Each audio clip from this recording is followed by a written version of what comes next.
Hello everyone. So I found this article from Reuters.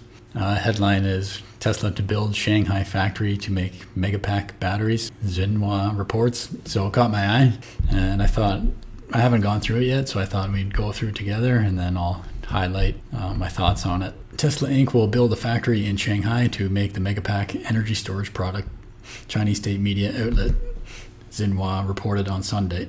Elon Musk's automaker will break ground on the plant in the third quarter and start production in the second quarter of 2024, Xinhua reported from a signing ceremony in Shanghai.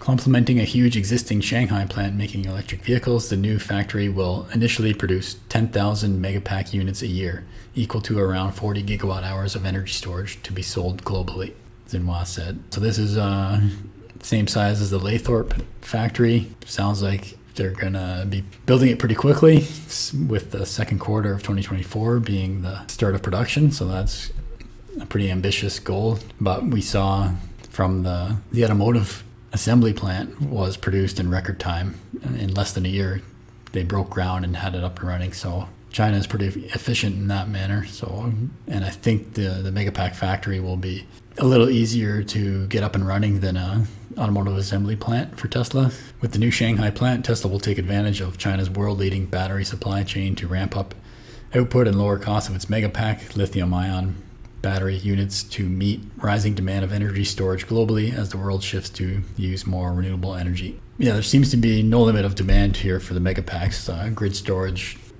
level battery packs.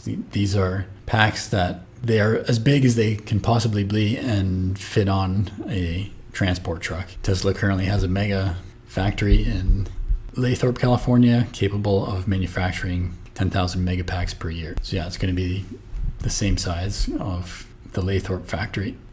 So that's pretty cool to see that Tesla is going to expand their megapack operations by building this factory in Shanghai. This does seem like a business that has a lot of room for expansion, as the current wait time for a megapack is almost 2 years, and there seems to be a huge unmet demand for this type of energy storage. Good to see that Tesla's jumping on this as soon as possible, with China being able to build factories in record time. It sounds like a good move. So good news from Tesla, and we'll be happy to see to follow the production of this factory. My name is Evan Bertrand. This is the Evergreen channel. Subscribe if you like by clicking on the wheel, and thanks for watching.